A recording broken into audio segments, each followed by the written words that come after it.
Hey everybody, welcome back to One Accord. My name is Kirk, and on this channel we talk about worship ministry, church tech, team building, and practical tools that will help us serve the local church with excellence.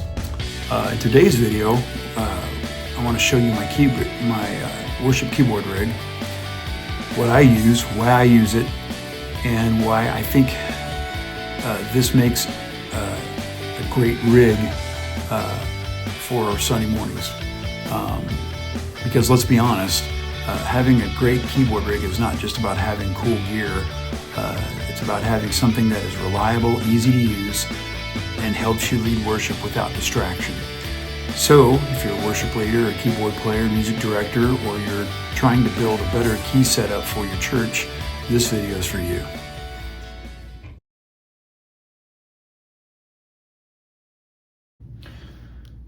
Before we jump in, if you're into worship ministry content, go ahead and subscribe to the channel. I'll be putting out videos on worship planning, technology, band leadership, production, and gear that actually works in real church environments. So let's get to it.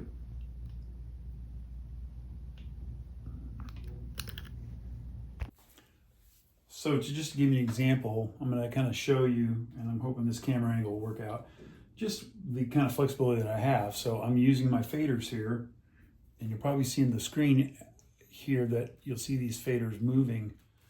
So I'm able to just take a straight piano sound.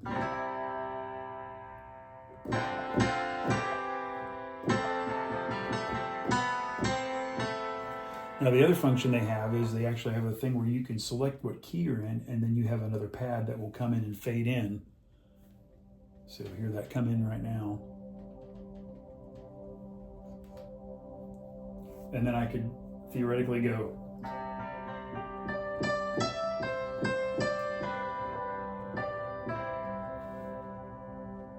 And I'm in the key of C right now.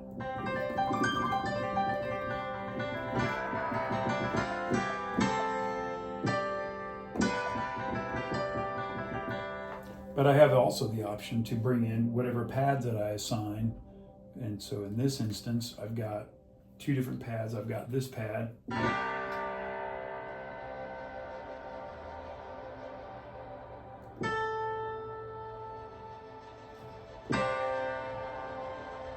But then mix with another fat pad that I have on top of it.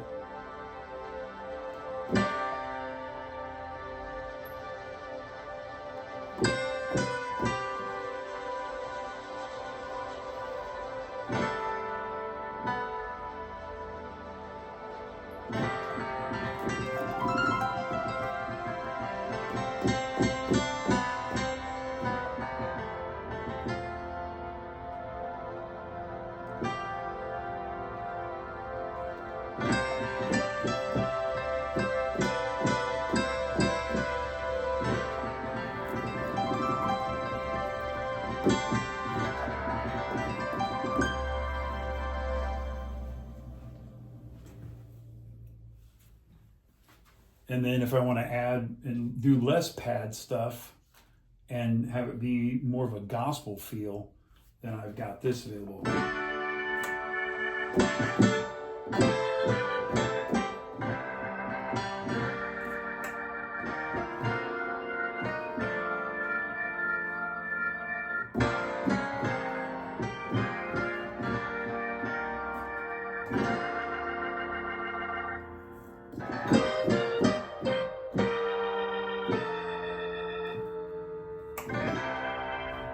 So you have all those different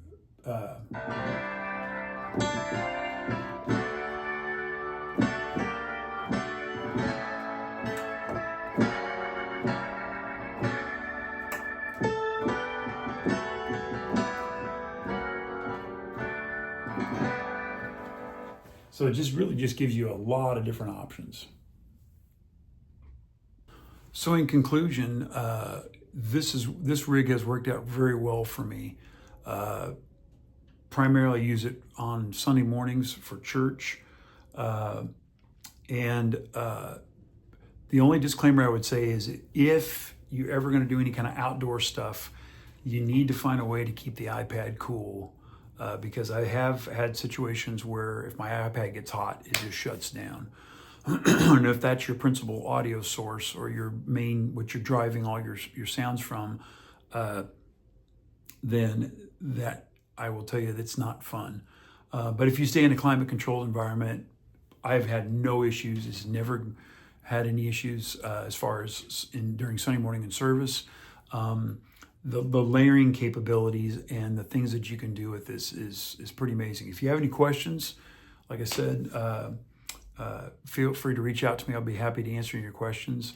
I did want to just kind of also include that as far as my signal path. So I'm going to grab what I use as far as coming out of the USB hub and into what I go into as far as the house. So I'm going to get that and then show you what that is. So it's very important, your audio path. So what I've found that's worked well, and can't say enough about Radial Engineering. They make a bunch of different DI boxes. So this particular box is basically USB to audio DI box. So then here's my USB connections, and I've got an actual volume knob, so I can, if I need to send more to the house, I can do that. It also gives me a mono sum if I want to go mono instead of stereo. I always go stereo. I think the pads and the pianos and everything in a stereo format actually sound fatter and sound great. You also have a 3.5 plug-in, so you could plug your in-ears in if you needed to practice or rehearse. And then it also will be pulling power from the USB hub, which you normally will run a power supply into the USB hub, which powers this and also powers the keyboard and keeps the iPad charged. Then on the reverse side, you just have two XLR outs, and then you have a ground lift right there. But this thing, as far as the Radial Engineering, this thing is rock solid. Never had an issue with it. It always works.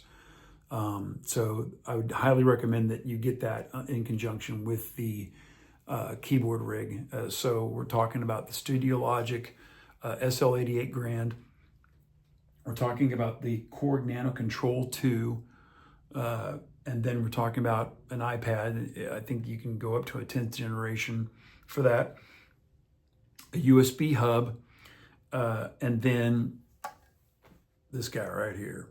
And then just as a disclaimer, well, not a disclaimer, but I actually have used this rig playing out live. So it's Sunday Keys is not just for Sunday Keys. I've actually been able to play in a classic rock band, and we do everything from the Beatles to Tears for Fears to country music. We do a whole variety of different things, 60s, 70s, 80s, 90s. And so what I need as far as keys, the Wurlitzers, the electric pianos, the grand pianos, the Hammond organ stuff, it's amazing how versatile this rig is. So thanks for watching. Don't forget to like and subscribe, and we'll have more content for you here soon. Thanks.